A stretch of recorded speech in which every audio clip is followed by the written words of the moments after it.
Hey everyone, my name is Kyle Blair. I'm an actor at the Shaw Festival, and today I'm going to take you through a song analysis workshop. This will be focusing on breaking apart and putting back together songs for music theater.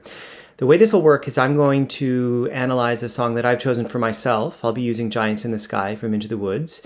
But I'd like you to pick a song that sits in your voice well, and if you can get your hands on the piano vocal score for that song, that'd be great, because we'll use that in our analysis. If not, the second best thing would be an original cast recording that you can listen to. But if you can, try and get your tune with the piano vocal score, and we'll proceed with that.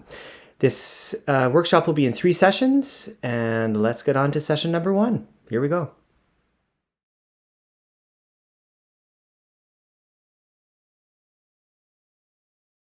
So basically, this first session is to cover all the basic information about the tune that you're going to sing, so you have a good general knowledge about what you're about to embark on.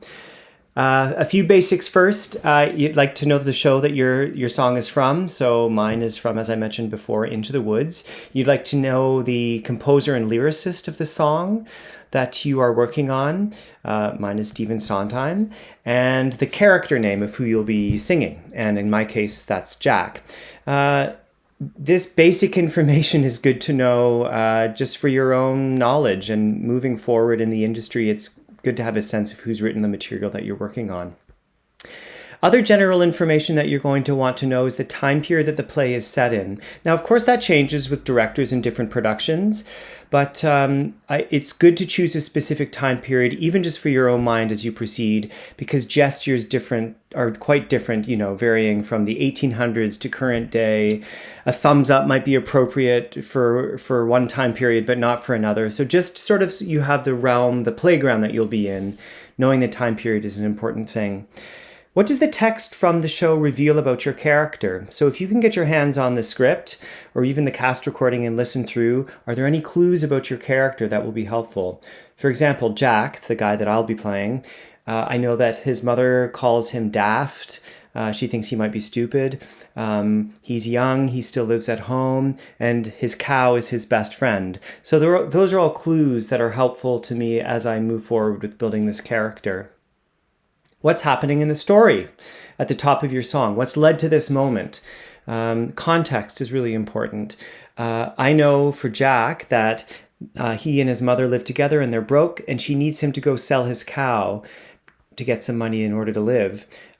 Jack instead trades his cow for some magic beans, and his mom gets very upset and throws the beans out.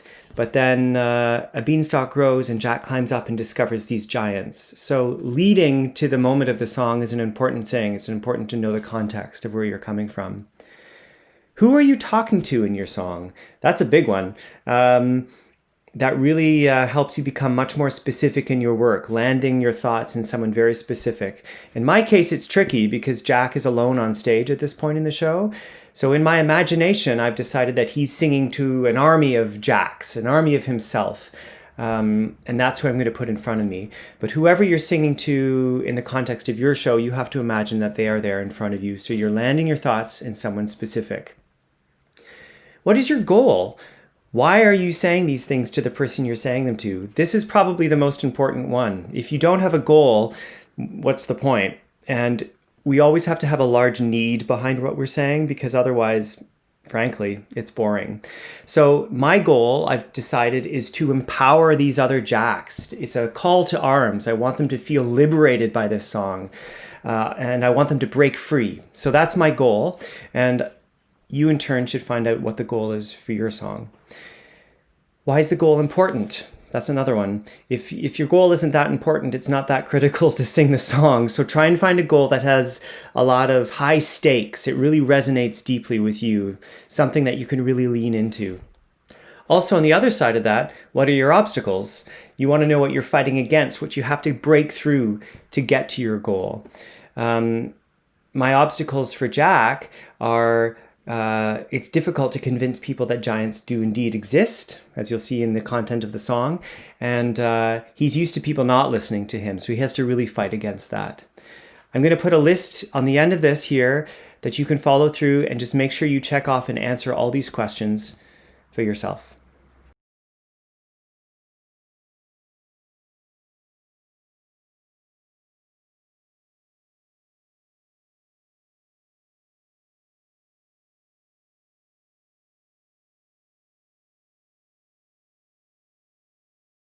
At this point, I want to make sure that everybody's had a chance to look through their song and become familiar with it. So at this point, you should have sung through your song a number of times and be familiar with the words and music of the tune. Also, you should have completed those 10 questions that I left at the end of session number 1, just so you have a great outline of where you're coming from into this tune, who you're speaking to, and what your goal is. Okay, moving into session 2, verbing. Now that you know who you are speaking to in the song, what we're going to work on now is becoming very specific with what you are doing to that person. What we're trying to avoid is the type of acting that sort of sits in a mood or feeling. Instead of thinking about, oh, I feel sad in this moment, or I feel happy in this moment, or I feel angry in this moment, what you should be thinking about is what you're trying to do to the other person. That keeps your acting active and happening between you and someone else, and that's where that spark starts to come in. So verbing. You want to go through your score and look at each different thought. Now, a thought can sometimes be a sentence marked by major punctuation or a line of music. It's sort of up to you. There's no hard and fast rule. And for each thought, you want to attach a strong, actable verb to each thought. An actable verb would be something like, I refuse, I woo, I chastise.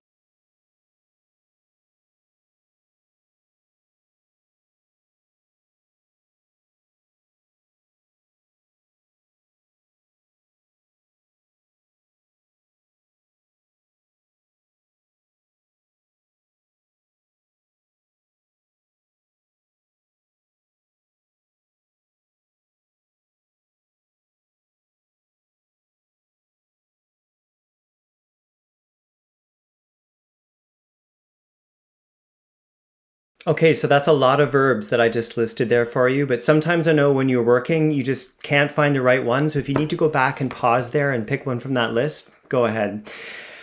So I want you to go through your score and write in with pencil before each thought, I, and then whatever verb you pick. So I instigate or I surprise, whatever it is, go through your whole script or score rather, and for each thought, attach a verb. So to give an example, at the beginning of Giants in the Sky, my first line as Jack is, there are giants in the sky. And I've chosen to reveal on this line to all those Jacks sitting out in the audience that I've imagined.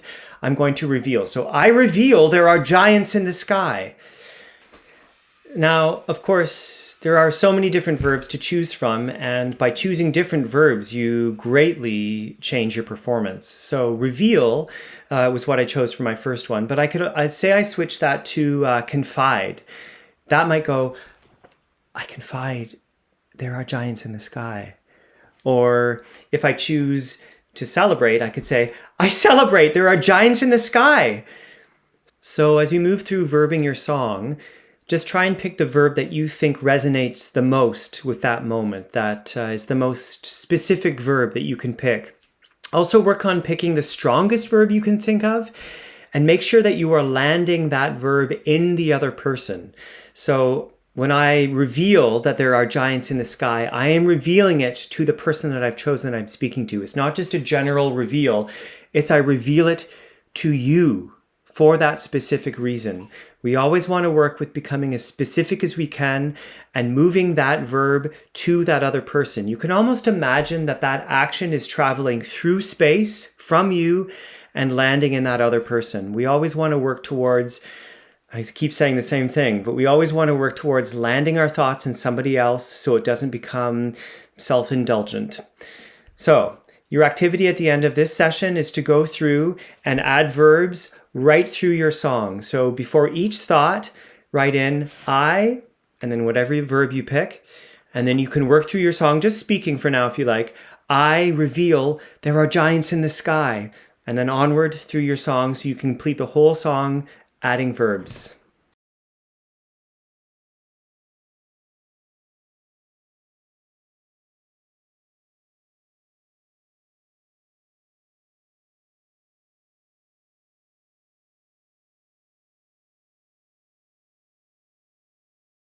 This time we're going to look at the score itself, the notes, both in the vocal line and in the piano accompaniment. We've spent a lot of time on the words now, working with our actions and who we're talking to and our goal and whatnot. And now it's time to get inspired by the actual music itself. So working with my score for Giants in the Sky from Into the Woods, basically what I want you to do is just listen to what I play, maybe close your eyes, and to see what it makes you feel. That's it. There's no right or wrong here. It's basically just letting the music inspire any images, feelings, thoughts, whatever. So here we go. Here's the first bit.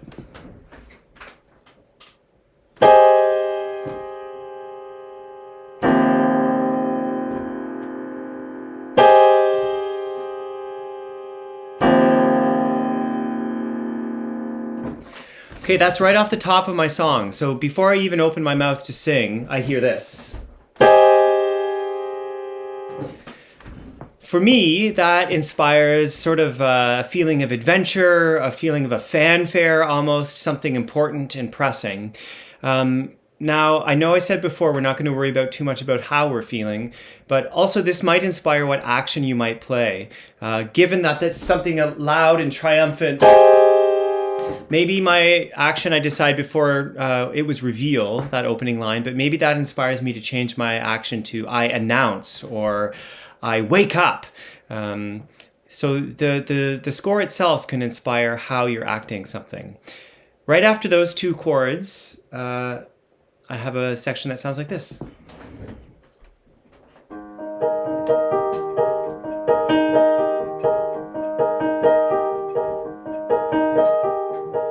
So quite a different feeling from those first opening chords.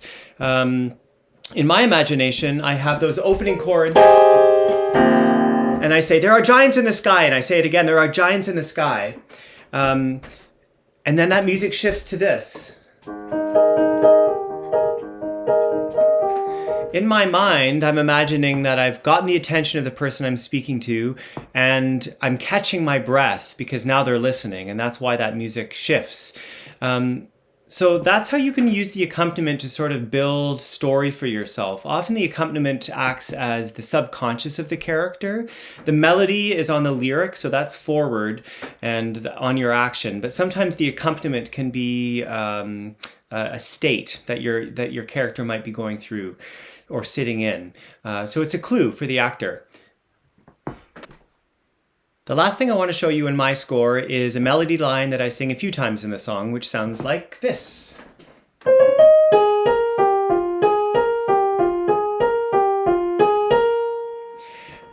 Now, at one point in the song, the melody line shifts slightly and sounds like this.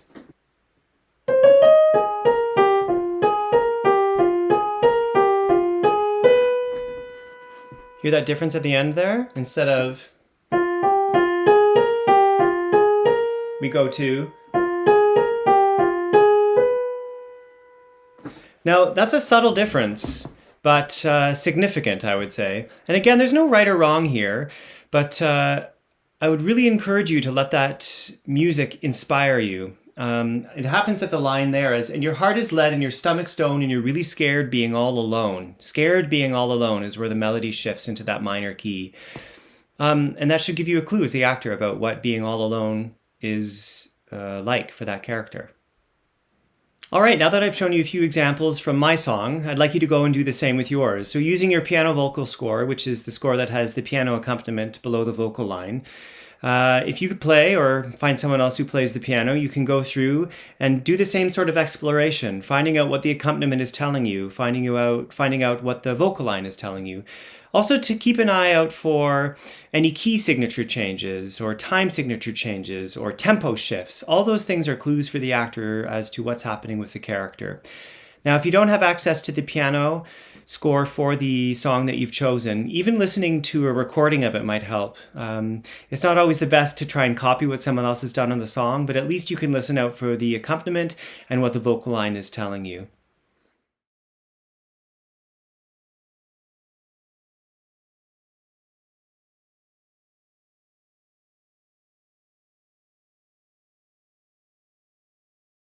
I realize this has been a very, very fast process and I've tried to squeeze a bunch in.